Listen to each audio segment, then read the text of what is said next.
because they were created from a mixture of mankind and the watchers who fly above.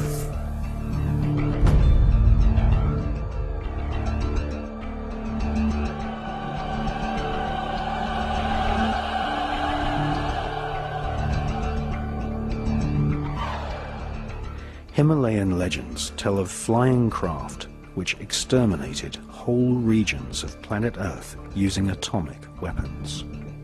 Hostile aliens have invaded Earth many times, causing human civilization to crumble into dust, only to be rebuilt over thousands of years. We are not alone. We have never been alone.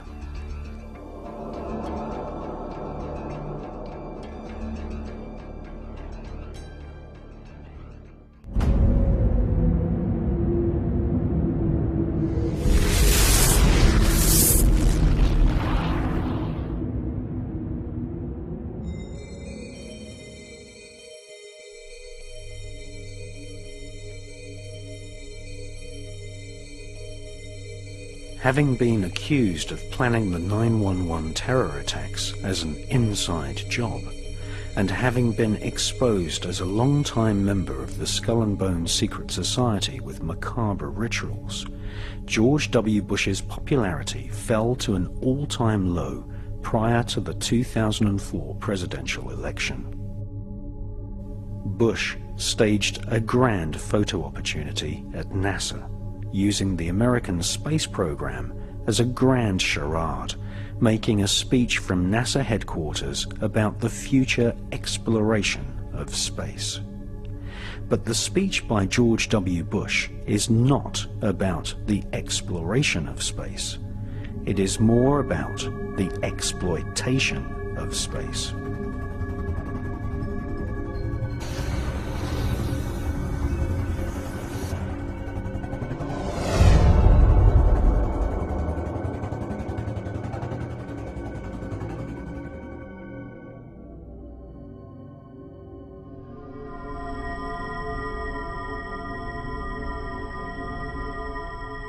The US government has weaponized space.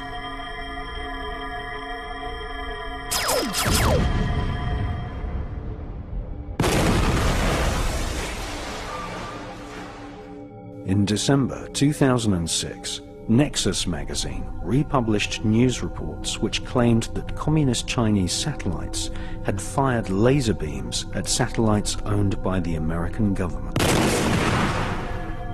Star Wars are happening right now.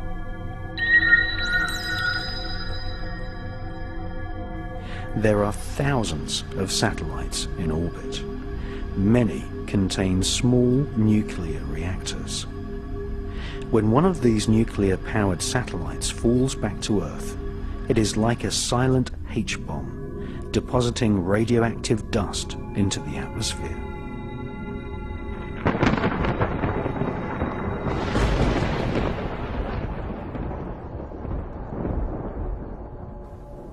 Just 1 pound of plutonium dust deposited into the Earth's atmosphere would kill all living creatures and plant life on the face of the planet.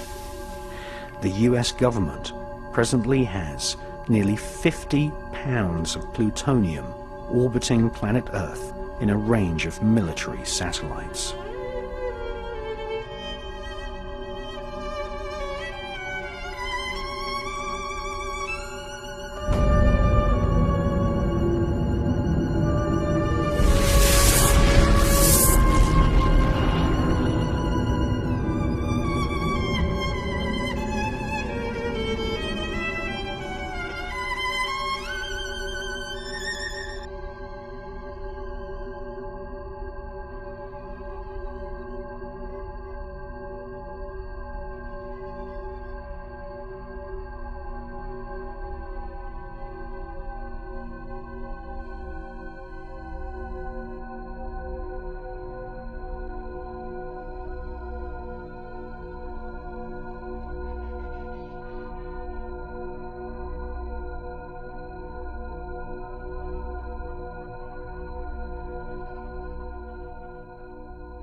Shortly before his death, retired Pentagon officer Colonel Philip Corso wrote a book called The Day After Roswell.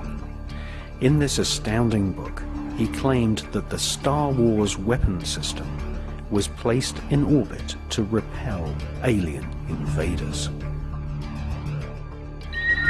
For more than 50 years, the war against UFOs has continued as we try to defend ourselves against intrusion. The Hughes hunter-killer satellites of the 1970s were our first steps in deploying a planetary defense system that held any threat to the aliens.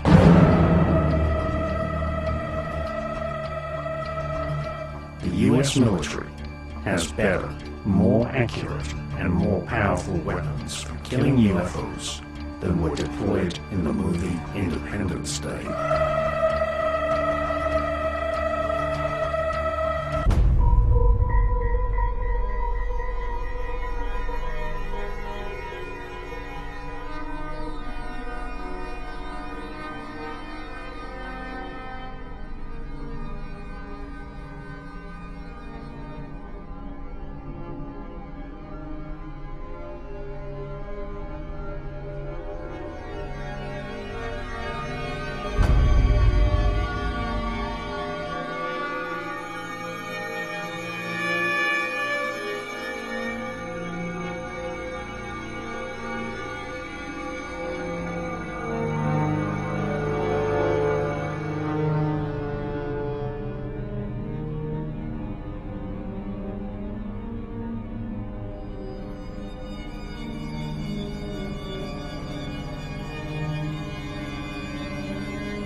Before he became president, Jimmy Carter made an official UFO report, saying that he had personally witnessed a UFO the size of the moon. During the Carter presidency, the CIA and FBI came under pressure from UFO investigators and the Carter administration to reveal what they knew about the UFO phenomenon.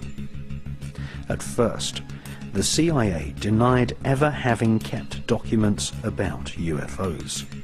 But during the Carter administration, Freedom of Information Act requests from UFO research groups forced the CIA to publish an embarrassing list of documents. Thousands of pages of investigations into the UFO phenomenon were finally made available to the public. At the same time, the FBI were forced to admit that not only had they kept UFO reports on file, but they had actively tapped the phones and secretly searched the homes of people who claimed they had been abducted by aliens.